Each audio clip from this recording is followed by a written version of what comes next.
ဒါဆိုရင်ငါတို့ကဘာလုပ်ရပြီလဲတပတ်တာရောင်းခဲ့ရသမျှငွေအမောက်ဒီဘက်မှာ auto set နဲ့ပေါင်းတပတ်တာရောင်းခဲ့ရတဲ့အရေးအတွက်ပေါင်းဒီဘက်မှာ auto set နဲ့ပေါင်း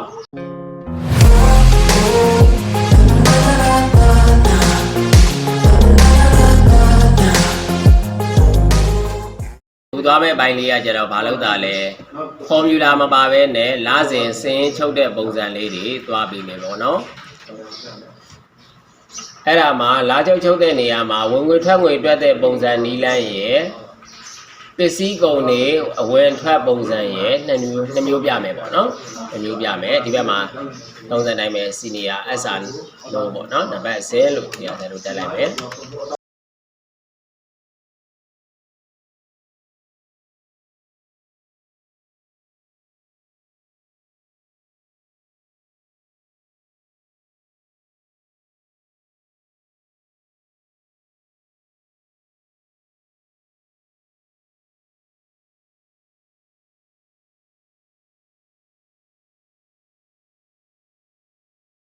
ရပြီပြီးသားပဲဆိုရင်ဒီကဘယ်လောက်ရောင်းရတယ်လဲဒီနေ့ဘယ်နှခုရောကူတာဘယ်နှလုံးရောင်းရတယ်လဲ10လုံးရောင်းရတယ်6လုံးရောင်းရတယ်5လုံးရောင်းရတယ်4လုံးရောင်းရတယ်စသည်အပြင်ဒီမှာမရောင်းရရင်0ထည့်ထားပေါ့12လုံးရောင်းရတယ်15လုံးရောင်း sorry 15လုံးရောင်းရတယ်4လုံးရောင်းရတယ်6လုံးရောင်းရတယ်ပြီးသားပဲဆိုရင်သမီးတို့ဒီမှာထုံးစံတိုင်းတွက်နေကြလေးတိုင်းပဲမလားပါသွားပြီလေ equal စမ်း formula ထည့်လဲရတယ်မထည့်လဲရတယ်3000ခွဲအမြောက်8လုံးအနာခါဒီလိုပဲမလားပြီးသားပြီစေဒီကောင်မလုပ်လိုက်မလဲ CD ဆွဲချဒါဆိုရင်ဒီတနေ့လာနေရောင်းငွေဒီလောက်ရှိတယ်ဆိုတာလေးသိသွားပြီโอเคဒါလေးတွေကိုပို့လိုက်ပါဦးမယ်ကောင်းစင်ဆိုတော့ဒီ3ဘက်ကိုပေါင်းပြီးတော့ဆက်လက်ပေးပြီးတော့တစ်ပတ်စာသွားလိုက်မယ်ဒီမှာဘယ်လောက်ရှိမလဲSaturday ပေါ့เนาะဒီမှာတော့ညနေပြင်တစ်ခုတည်းမှာပဲမြင်သာအောင်ဆိုပြီးတော့ဒီဘက်မှာ9ရက်ဖက်ရောင်းလိုက်မယ်ကျန်တာကတော့တစ်ပတ်စာဆိုတော့ဘာလို့မလဲစနေတင်းဝင်နေမနာဘူးဆိုလဲထည့်ပေါ့เนาะဒီမှာတော့ဆရာဘာလို့လိုက်မလဲဆိုတော့ weekend ဆိုပြီးတော့ထည့်လိုက်မယ် WEEKEND weekend ရပြီအဲ့လိုအဖြစ်ငါတို့ဒီဘာလို့သွားမလဲဒီလိုရောင်းရတဲ့အရေးတွေလေးတွေကို equal เนาะ equal ဈေးနှုန်းကတော့ဒီမှာပဲသွားပြီးတော့ယူမယ်ပုံမှန်တိုင်းပေါ့เนาะဟောဈေးနှုန်းပစ္စည်းဈေးနှုန်းအတက်ကြရှိတယ်ဆိုရင်လည်းဒီမှာသွားတော့ပြင်ပေါ့เนาะဘာလို့လိုက်မလဲဈေးနှုန်းကမူရဲဈေးနှုန်းကိုယူလိုက်မယ်အမြောက်အင်္ဂါနေ့ရောင်းရမယ်အရေးအတွက်ထဲအနာခဒါဆိုရင်ဘာထွက်လာမလဲအင်္ဂါနေ့ရောင်းငွေစီးရင်နေထွက်လာမယ်အဲ့လိုပဲဒီဘက်မှာပေါ်တော်ဟုပေါ့ပေါ်တော်ဟုနေဘယ်နှခုရောင်းရတယ်လဲဒီမှာဆရာကခဏနေမထဲတော့ဘူးเนาะ equal မူရဲဈေးနှုန်းအမြောက်ပေါ်တော်ဟုနေရောင်းရတဲ့အရေးအတွက်အနာခဒီဘက်မှာတပည့်ကလေးနှိပ်လိုက်မယ်ကြာတာပရိနေစရောက်မယ် equal ဈေးနှုန်းအမြောက်ရောင်းရတဲ့အရေးအတွက်အနာခဒါအလွယ်ဆုံးနည်းပါပဲเนาะ formula မပါဘူးရိုးရိုးလက္ခဏာလေးနဲ့ပဲသွားပြတာ equal ဈေးနှုန်းအမြောက်ရေးပြမလားအနာခတူပဲဒီတိုင်းပဲသွားတော့မှာအဲ့တော့ဒီမှာလေးတစ်ချက်နည်းနည်းလေးစဉ်းစားရမယ်ပေါ့နော်ဒီမှာလည်းနောက်ဆုံးရက်လေးကိုတစ်ချက်စဉ်းစားပါမယ်ဒီမှာနည်းနည်းလေးမြင်ရနေရောဒါမျက်နှာပြင်တစ်ခုထဲမှာပဲအကုန်လုံးမြင်ရအောင်သွားပေးထားတယ်ဒီဝိခန်းကိုသွားတဲ့အခါကျတော့ဒီမှာရေတွက်ရတဲ့ရေတွက် equal တနင်္လာနေ့ရောင်းရတဲ့ရေတွက်အပေါင်းအင်္ဂါနေ့ရေတွက်အပေါင်းဗုဒ္ဓဟူးအပေါင်းကြာတာပရိအပေါင်း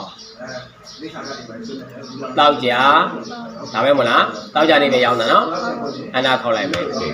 ဒါဆိုရင် तू ကဘာထွက်လာမလဲရောင်းခဲ့ရတဲ့တပတ်တာအရေးတွေပေါင်းထွက်လာလိမ့်မယ် CD ဆွဲချဒီမှာတော့ဆယ်တို့ကဘာလဲအရေးတွေတွေကထည့်မလာတော့တိုင်းပဲသွားမှာနော်ပြီးရင်ပြန်ပြီးတော့တပတ်စာအချုပ်သွားမယ် equal ဘူရင်ဈေးနှုန်းအမြောက်တပတ်စာရောင်းရတဲ့အရေးအတွက်ပေါင်း 280,000 CD ဆွဲချဒါဆိုရင်ငါတို့ကဘာလုပ်ရပြီလဲတပတ်တာရောင်းရသမျှငွေအမောက်ဒီဘက်မှာ auto set နဲ့ပေါင်း တပတ်တာရောင်းရတဲ့အရေးအတွက်ပေါင်းဒီဘက်မှာအော်တိုဆက်နဲ့ပေါင်းဒါကပထမတပတ်စာရောင်းခဲ့ရပါတယ်လို့သိအောင်မြင်သာထင်သာဖြစ်အောင်ပေါင်းလေးခတ်လိုက်မယ်ပြီးရင်ဒီဟာတွေအလုံး10ခွက်တွေပေါင်းလိုက်မယ် mark 10ဒါလေးကဘယ်လိုထွက်လာမလဲ TOTAN total amount စသည်အဖြစ်ပေါ့နော်ဒါလေးထွက်လာမယ် total amount သူကအချုပ်ဖြစ်တဲ့ကြောင့်မလို့အောက်ဆုံးတန်းကိုလည်းပိုးပေးခဲ့လိုက်မယ်ဒါဒီဘာလို့တာလဲဆိုတော့တစ်ပတ်ချင်းစင်းချုပ်ခြင်းနဲ့အချိန်မျိုးလေးမှာ formula မပါဘဲနဲ့ချုပ်တယ်ဆိုတဲ့အပိုင်းပေါ့အဲ့လိုပြီးသွားပြီဆိုရင်ဘာလို့မလဲ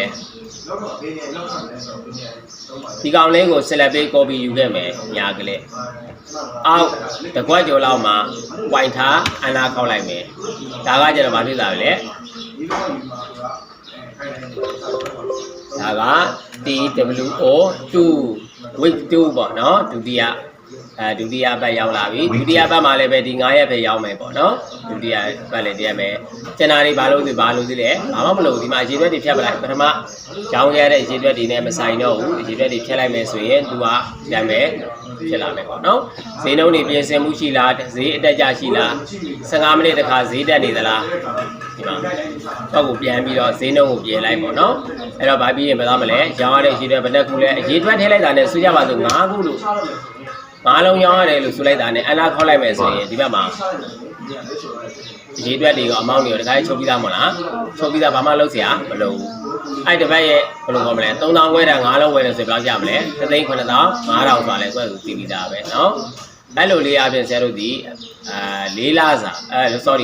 4ဘတ်စာပေါ့เนาะ4ဘတ်စာစင်းလေးချုပ်ထားလိုက်မယ်လို့ဒါလေးမှတ်ထားမယ်EH EHREE 3 week 3ရပြီတက်လာမှာဘယ်နှပတ်ရှိရ4ပတ်ရှိပါတယ်เนาะအဲ့ဒါအယိုးရှင်းဆုံးမလုပ်တာလဲလားချုပ်တာเนาะ level 4ကFOUR force week 4ရပြီဒီမှာ၄ဘက်စာဒီမှာခြုံကြည့်တော့ကြည့်လိုက်မယ်၄ဘက်စာလေးကိုဒီလိုပုံစံမျိုးလေးချုပ်ထားလိုက်မယ်ပြီးသွားရင်ဇဲတို့ဘာလုပ်မလဲဒီအောက်မှာလားစဉ်ပုံစံမျိုးလေးတစ်ချက်သွားလိုက်ပြီနော်လားစဉ်ပုံစံသွားမယ်ဆိုတာကဒီမှာလည်းဘာရှိမလဲ2dy နော်2dy ရှိမယ်ဒီမှာဘာရှိမလဲအမောင်းရှိမယ်ပေါ့နော်အမောင်းရှိမယ်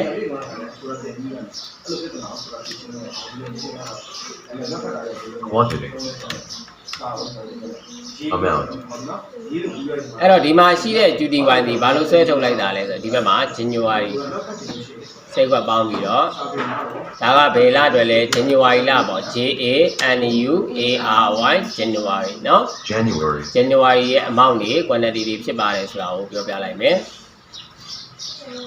ဒီမှာ quantity ဒီဘာလို့သွားမလဲလာချုပ်တော့မယ်နော် equal ပထမပတ်ရောင်းခဲ့ရတဲ့အရေးအတွက်တွေအားလုံးအပေါင်းဒုတိယတစ်ပတ်ရောင်းခဲ့ရတဲ့အရေးအတွက်အားလုံးအပေါင်း